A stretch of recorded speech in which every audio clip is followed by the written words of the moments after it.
Hello again, everyone, and welcome back to Reddit Aliens. I am John, and as always, thank you so much for being here. A good topic for you today. Let's do it. Who is the most dangerous person you have ever met? Please remember to like, share, hype, listen and ask for shoutouts, and subscribe. In my house, by the way. Still to this day, I don't know what to make of this incident that occurred in my house about 8 years ago. I live in a very quiet and peaceful neighborhood on a dead end. At the time, my aunt lived 2 houses down from my family and was having some issues with her kitchen sink. My father is very handy and can fix or build just about anything, so he agreed to go check it out.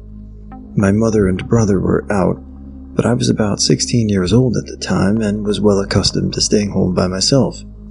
It was broad daylight, and during the summer, however, my father still said he would check on me from time to time.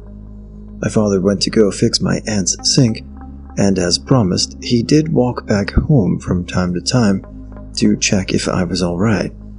My room is on the second floor of our house, in the left-hand corner. In order for me to see who comes into our house, I have to exit my room and peer down the staircase, which is directly in front of our front door. This is not far. The staircase is about 6 feet from my bedroom door, and every time my father walked in to check on me, I walked out of my room to see him and speak to him from the top of the steps. About 1 hour after the last check in my father did with me, I heard out from the front door. Our front door is very old and it has chimes on it. You can hear it open from any part of the house.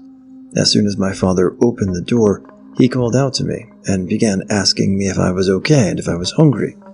As I was conversing with him, I started to walk toward my open bedroom door so I could go out onto the landing and talk to him easier.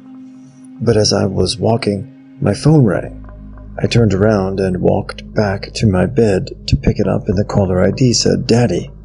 I will admit, upon seeing the caller ID, I was a little perplexed, but then I figured my father might have butt-dialed me. He recently had gotten a new phone and the touch screen was activated by other objects, not just finger pads. I yelled downstairs, "Daddy, you're calling me." And I decided to pick up the phone anyway. I, for no reason at all, jokingly answered, "Hello?" I did not expect to hear my father on the other end of the phone say, "Hey, I'm finishing up over here soon." I fell deathly silent. I hear my father continue to speak to me on the phone, but I'm also hearing my father's same exact voice speak to me from downstairs in the living room. I whispered into my phone, "Daddy, where are you?" And he proceeds to tell me that he's at my aunt's house, and that I already know that. I would also like to add that on the phone in the background, I can hear my aunt and her children. My father then asks me if I am hungry. I'm now shaking uncontrollably, and in the background I hear our front door open and close. I'm sweating. My mind was working a mile a minute to understand what the hell was going on, while also being in a state of immense fear. I tell my father something along the lines of cutting it out, and that he just asked that because he literally just walked out of the front door. My father told me that the last time he came back was around 1 p.m., and to tell him what I'm talking about. I have 15 steps in my house. It took me about 2 leaps to get down all of them. I ran out of my house with no shoes on. I don't even remember if I closed our front door. I ran to my aunt's house completely shaken and in tears, unable to explain what just happened. I still try not to think about it. So a while back, my aunt's best friend had died. A few years later, I'd woken up at around midnight to see a figure standing in my doorway. It didn't look like my aunt or dad, and the door had been previously closed. The figure dimly glowed and looked like my aunt's friend. I could barely move, so I tried as hard as I could to spit out the word hello. No response. I then asked it what it was doing here. Still no response. I ducked down and tried to hide behind the siding of my bed. I have a loft bed. I was shaking, as I've had things try and drag me down and other similar things. I soon fell back asleep and nobody believed me when I told them. Also, another story, it was late at night and I had my legs hanging from the bed, and then I felt something grab my leg and start tugging. I fought back, and once I got back fully on my bed, I curled up as close to the wall as I could. And once again, I have a loft bed for multiple years, and my room is and was really messy, so if I were to have fallen, I would have most likely been injured. About 10 years ago, I saw a UFO. I just got done mowing my lawn and was smoking a cigarette on the porch. I was just kind of looking around, taking it all in and just relaxing. I looked up at our maple trees for whatever reason. The sun was being blocked out by the leaves. I noticed right around the sun were these 3 objects reflecting light like an airplane. As soon as I noticed this, one of the objects passed slowly and steadily directly over my head. The other objects were more points in the sky, but this one was extremely low. It was simply a featureless metallic gray silver ball, low enough to see any detail, but there were no features at all. Nothing, it was just a metal ball. It passed over my head in a completely straight line, and I watched it until it passed over the trees, and I couldn't see it anymore. The object did not display any characteristics that would make me think it was something ordinary. It was like a metal ping pong ball. It didn't bob around or go up or down, it just went in a completely straight line. The next day I went out behind my house at the same time, hoping that something would happen again. Something did.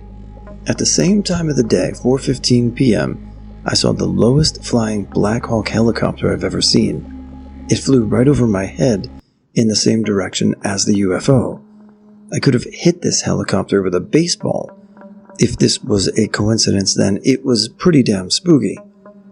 Even though the object absolutely amazed me, I legitimately thought I was having a break from reality for a while, until I decided to report this UFO sighting to MUFON and NUFORC. I then discovered that 2 other people had reportedly basically the same exact sighting of multiple metallic spheres that day, and their locations and times of sighting all lined up. One was about an before and south of me, and the other was about an hour after and north of me. I've never seen anything of this nature since. Other than posting on the internet, I've only told one actual person about this sighting. I don't talk about it because I continually get weird messages from people, or people don't believe me, but in dreams I can sometimes see things before they happen. People just look at me blankly and ask if it's deja vu, but it's not. I've always been able to remember my dreams, and I will clearly see something happen and be able to pinpoint where it happens and who it happens, and then it'll happen months later. It's so fucking weird, and it creeps me out, especially since I don't believe in the paranormal or physics, and I'm an atheist. I've asked doctors why this happens, and they get confused and ask again if it's deja vu. I've been to sleep clinics as well for unrelated issues, and they noted my sleep patterns were highly irregular, but they wouldn't explain why, just kept saying it didn't make sense. As a note, I'm still a minor, but next year when I turn 18, hopefully I'll be allowed to review the report, as my parents have kept it from me. Besides that, I've had loads of weird experiences I can't explain. Things moving on their own, doors slamming suddenly, shit breaking randomly. My family has always had weird occurrences in every house we've lived in, but it's still creepy. As a note, if anyone does have an explanation for the dream thing, please tell me. I've tried looking into it, but got no explanation that didn't have something paranormal or religious to blame. This happened to my relative uncle, who is also our nearest neighbor. I'd post this on Paranormal Sub as well. Starting with a bit of background. We are Hindus.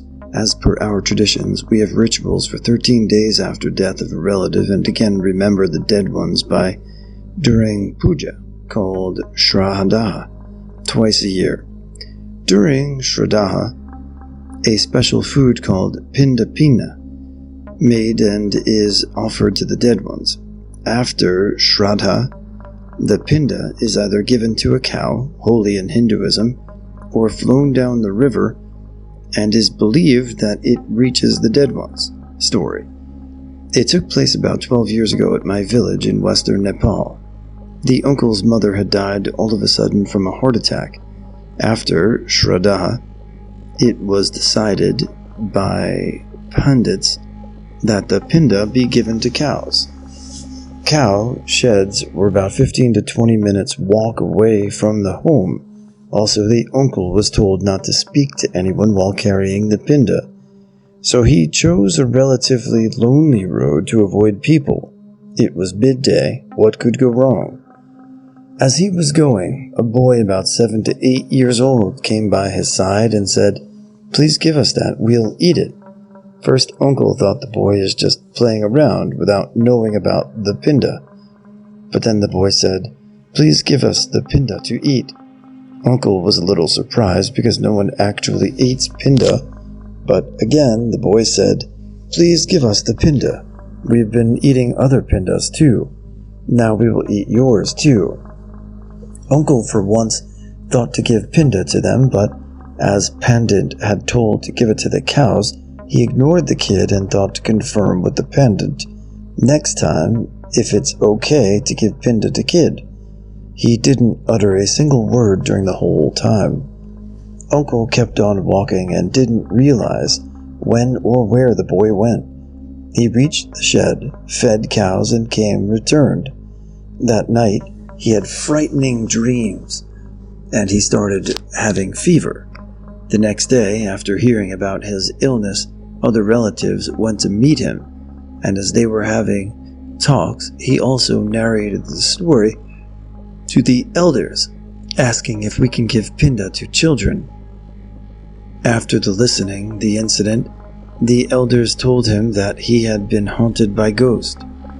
We have a traditional method called Akhat Herme, seeing Akhat, to look for supernatural incidents with the help of rice grains, which revealed that the boy was a Bayu, a type of spirit, and there were 3 of them.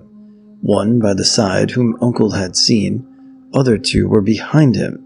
They had come to take him, but the uncle was extremely lucky that he didn't speak nor turn behind to look at those spirits, else he would have been dead. Uncle got ill for some days and then gradually recovered. Not mine, but my mother's and I believe her. It's about a creature she used to call the nightmother.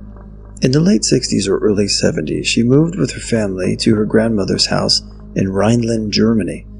This house was big and old, a classy ghost house, with a big garden and farmland they had to work on. The grandmother was a mean creature, almost psychological, torturing her daughter-in-law, my grandmother. My grandparents had 7 children, 1 boy, the oldest, who got his own room, and 6 girls who had to share the other bedroom. The girls were between 4 and 12 years old. That's when it started. They all claimed that at nights when they all lie in bed, 2 of them sharing one, a woman dressed in black, would visit their bedroom. She would stand at the foot of each bed, sometimes tugging them a little bit closer with the blankets and watching them. She had skeletons, similar fingers, and never spoke to them. It wasn't even night, but quite regularly, and they all were scared to death every time it happened. No one moved or said a thing, just staring at her. A few of the younger ones would be already asleep sometimes. They gave her the name Abendmutter, German translated nightmother. And they say they didn't have the feeling that she was evil, more protecting, but of course, they were scared of her because who wouldn't? One aunt remembers that in the first night she whispered, "Can you see that too?" to her sister, who nodded. They can't remember if they ever tried speaking to her. When they told their parents, it was pushed off as nightmares, and really no one really cared at this time. Everyone working 12 hours a day, even the children, often helping them. Every one of my aunts remembered this story. They don't talk about it often, feel uncomfortable when I asked about it as a kid, but they are all 100% convinced that it happened. I tried a lot of explanations for this. Mass hallucinations. The grandmother dressing up and being a fucking psychopath. Torturing her grandchildren. Maybe coping with the trauma they all shared together, but we never can be really sure what they saw and why. When I was still 14 years old, I decided to sleep at the sister of my grandmother's house with my cousin. They were living in a house where my grandfather exactly died due to a heart attack, maybe. I was really creeped out whenever I thought about it, especially that there were pictures hanging on the wall, usually pictures of my relatives who already passed away. I suddenly woke up at 4 a.m. because I needed to pee. My grandmother tried to convince me that I should pee in the areola, also known as the chamber pot, but in the Philippines we call it areola. It's used whenever you would like to take a pee or a dump if you guys don't have any bathroom or you're just too lazy to go out. In that case, I refused because I didn't want to pee there, so I had to go outside. Before I could get to the bathroom, there was a mini hallway, and at the right side there was a door that would lead me outside. When I knew that it was open, I was okay with it, until I saw a woman wearing a white dress floating beside a tree in front of me. I had to look at it closely, as I blinked a few times, making sure if I was actually seeing it. She also had really long hair, and I couldn't even see her face. I got really scared, because it's like she was walking, or should I say floating, toward me. I got inside the bathroom quickly, and did my thing. I didn't close the bathroom door fully, since I planned to run as fast as I can afterwards. I even managed to flush the toilet, even if I was really petrified by what I saw. After turning the lights off, I ran through the hallway, and I never looked back. After that encounter, I couldn't sleep. It was creepy as hell since there were numerous statues of saints hanging out on top of their drawer. I felt like they were watching me closely, and it really didn't help me sleep. I didn't sleep at their house again. In my old home, my dad had a heart attack and was hospitalized after a major surgery to save his life. He was put into a medically induced coma, and we were anxiously waiting and hoping for him to pull through. My dad had a nightly ritual, when he came home from work, to peek his head into our rooms to make sure we were safe and sleeping. One night, I was woken up to the sound of someone walking in our home. I knew my grandma was sleeping on the couch, and my mom was sleeping in my bed with me. I was 8. Suddenly the footsteps got closer, and I saw a shadow figure peer in and look around. He checked the windows to make sure they were locked, straightened the blanket, and walked out. I heard him walk from room to room, and eventually fell back asleep. The next morning we discovered footprints in the house, but every door and window was still locked and shut. My dad woke up the day after. I also saw my piano teacher's dead husband's spirit, so there's that. I work at the Winchester Mystery House, and one late afternoon I was up on the 3rd floor cleaning some of the windows. It was about 4:45 to 5, and by this time the last tour had already passed through my area, so I was alone, completely alone, in the chilling silence of the most haunted floor of the house. Nothing happened at this time, but I was feeling uncomfortable to say the least. I had only been working there for a few months, so this was the most time I'd spent up there alone, and after this experience, I vowed to never go up there by myself again. Here's the rest of the story. I was finishing up the last few windows in my room I was in because I looked down at my watch, and it was approaching my clock-out time. Now, as I mentioned, no one was up there, and if someone was, they'd been lying to me for over 2 years about this day. I start to head out of the room where I was cleaning. I look around to check just in case someone was walking to jump out and scare me, but there was no one there. I began to head down the hallway, looking in the room we call the South Turret Witch's Cap. I then get a chill that rolls down my spine and the feeling that I wasn't alone. Someone was watching me from the shadows that started to dance in the dimly lit hallways. I stop, then turn around just to check, and of course, nothing was there. I brush it off as just nerves since I was alone up there for the first time. As I take my first step, I hear it, a small whisper coming from the end of the hall. The area I had just came from. I stop dead in my tracks and hold my breath to hear. Then I hear it again. Someone or something was calling my name from what I believe was the South Turret Witch's Cap. I sometimes still hear it in the back of my mind. It terrified me, and I ran out, almost trampling a coworker coming up the stairs in the process. Since that day, whenever I'm up, something happens to me. Whether it's a small tug of my hair or a pull of my skirt or simply just a feeling, whatever is up on the third floor is very interested in me.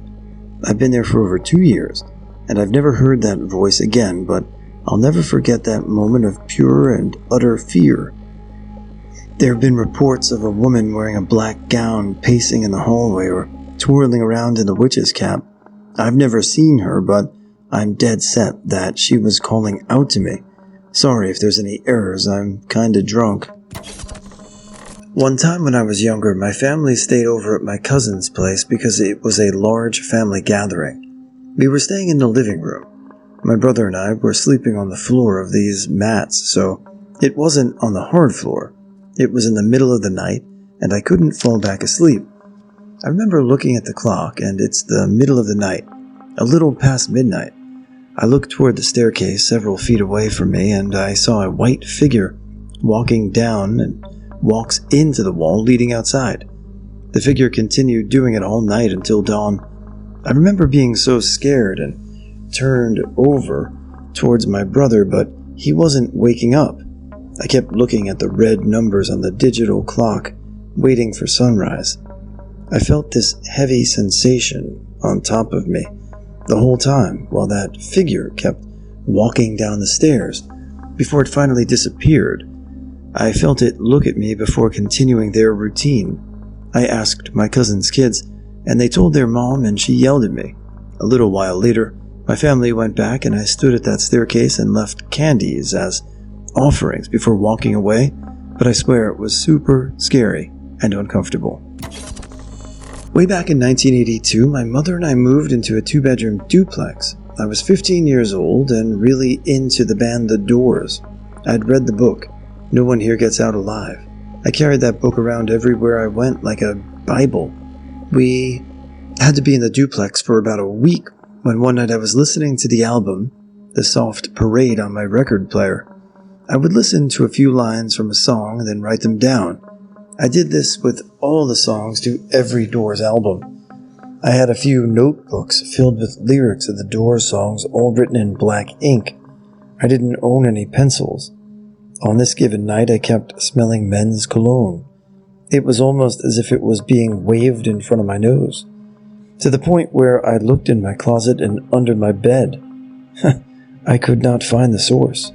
After a few minutes of scratching my head and wondering I went into the kitchen to get a soda refill, and when I came back to my room and picked up my notebook and written in a young child's writing in pencil, at the top of my page it said, "Why are you here?